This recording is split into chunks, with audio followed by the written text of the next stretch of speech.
سبحان الله. Brothers and sisters in Islam, I greet you with the greetings of peace. Assalamu alaikum. I begin with this verse after isti'adah. In huwa illa dhikrun lil alameen. Quran is revealed to serve humanity. Therefore, in Islam, service is not limited to serving Muslims alone. One is judged according to the work he or she does. Therefore, as Muslims, we must strive hard in helping all. The concept of ibadah is serving humanity by pleasing Allah. We should display kindness to everyone, whether they are kind to you or not. In this way, by following this teaching, we can create peace, love, and harmony in the society. Service to humanity is self-rewarding. Apart from the rewards it would bring after death, it elevates mind, heart, and spirit. It brings spiritual satisfaction. No happiness is so profound as the happiness one gets through service to humanity. Booker T. Washington once said, "Those who are the happiest are those who do most for others. The most miserable are those who do the least." One of the men who is a blessing to us all is indeed our guest of honor tonight, who has given his life in serving us all. A politician, a man of honesty, who I've come to know when I shadowed one of his business liaisons, Miss Marilyn Smith. His humility is known to all, whom my mother calls the last born of his parents, surrounded with female siblings, which is the meaning of Tonko in Hausa, which is the main language my family speaks. Tonko is a son who respects and appreciates his female siblings. Congressman Paul Tonko received his education from Clarkson University and earned a BA in Mechanical Industrial Engineering in 1971. Soon after graduating, Congressman Paul Tonko took an interest in politics. At the age of 26, he was elected to the Montgomery County Board of Supervisors, where he would serve until 1981, when he joined the New York Department of Transportation.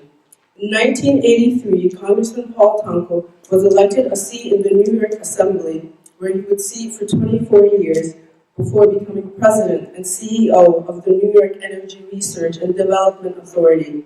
Congressman Paul Tonko won a seat in the U.S. House of Representatives in 2008 for New York's 21st Congressional District in the Democratic Party. He is now serving his third term after first being sworn into Congress in 2009. Congressman Paul Tonko now represents New York's 20th Congressional District, including Albany, Schenectady, Troy, Saratoga Springs, and Amsterdam. He represents all of Albany and Schenectady counties and parts of Montgomery, Rensselaer, and Saratoga counties.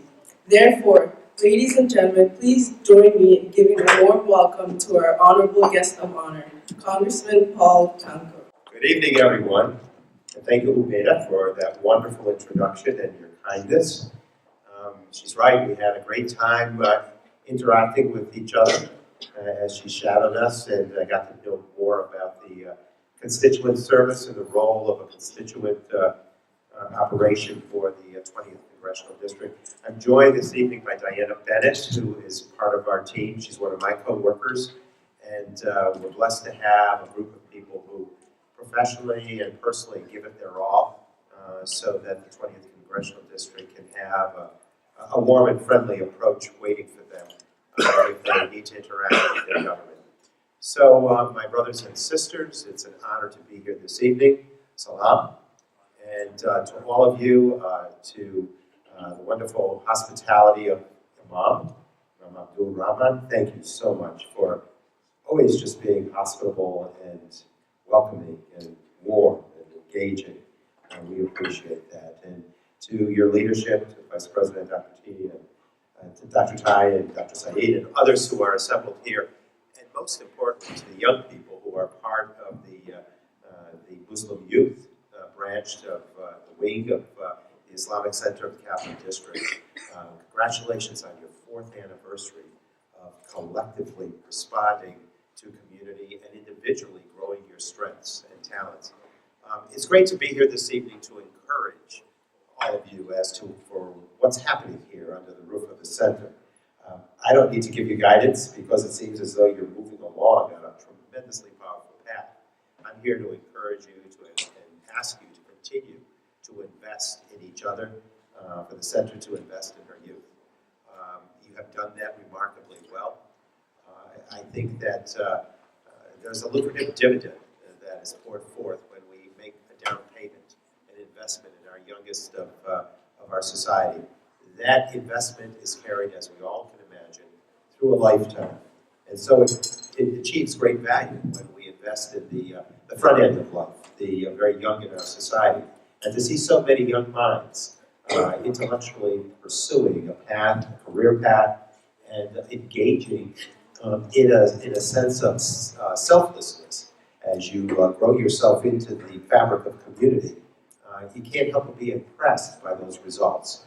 I'm reminded that this year you're emphasizing the betterment, the sense of self-betterment. That's important because each of us, no matter how young or old, each of us is faced with a series of critical choices each and every living hour, waking hour that we enjoy in this world. Those choices are not always easy, and especially when you're young, those choices can be very complex and very challenging. And so I wish all of the young folks here the best as they make their choices each and every hour, waking hour. You know what that's all about. I'm certain you've already understood the sense of responsibility because you're a learning group, you're a responsible group. But we live and die by those consequences of our choices. If we make a bad choice, we have to respond accordingly. That is called responsibility. And if we make good choices, great choices, we deserve to bask in the glory of that. So I always wish the young people good luck with their choices. Now, as to the betterment part of the equation, I heard here already this evening discussion about how you are to act collectively, how you're to engage not only in your faith community, which has nurtured you so vibrantly, but into the greater community, the sense of diversity that exists out there, or perhaps even the diversity that exists in this room amongst the Islamic population.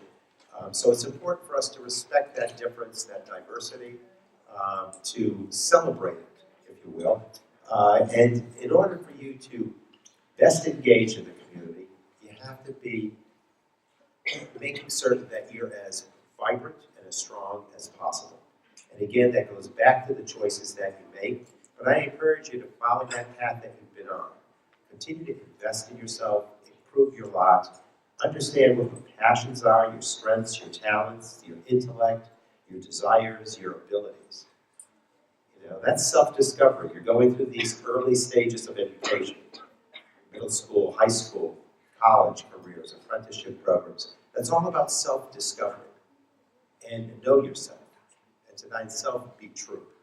And then you are a more powerful agent to fit into that mosaic that then finds you fulfilling a sense of your faith by investing in the needs and the desires of others. That's, I believe, a tenet of all the faiths that we follow. For me, it's a Christian faith. For you, it's the guidance of the Quran. Whatever it might be, but all of the tenets that I know of the faiths that are celebrated in this great banner of the United States talk about caring for the weakest amongst us, the frail, those who are marginalized and living on the perimeters of our society. And so understand your strengths, your passions, and invest in a way that builds the world around us.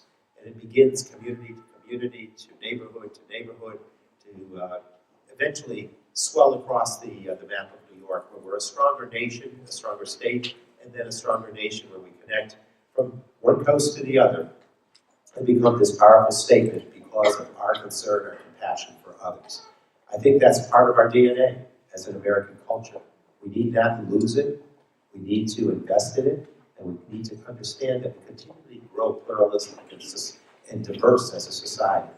You know, we're dealing with immigration reform, I would hope, somehow this session in Congress. And that is to enable us to open those gates in a way that encourages people to continue to swell the ranks of America with a growing sense of diversity. And so, all of you, carry the banner of your faith, the banner of your heritage, the banner of your community as you go forward. Know that the investment you make in yourself will enable you to most valiantly express those banners that you carry, and to enable people to understand the pride and the sense of integrity that is part of that heritage that has bred you and nurtured you and encouraged you along the way. So congratulations on 4 years of success, and continue to grow in that regard. I told the Imam that the young people, the young adults of this center and of the youth program are phenomenal representatives of this center. You personify exactly what the center is about: engaging with others, being warm and hospitable, and being totally thoughtful along the way about how to build the world and make it a stronger and better place. So congratulations, continue the good work. Have an enjoyable evening. I wish we could stay for the entire evening, but we probably have another 7 stops to make. And it requires us to deal with Mother Nature. And that's made it even more of a complex journey this evening. So everyone, thank you so much for your kind invitation. And know that I respect, cherish, enjoy, and will always partner with this center and with the community because of that wonderful strength that I understand is there. God bless everyone.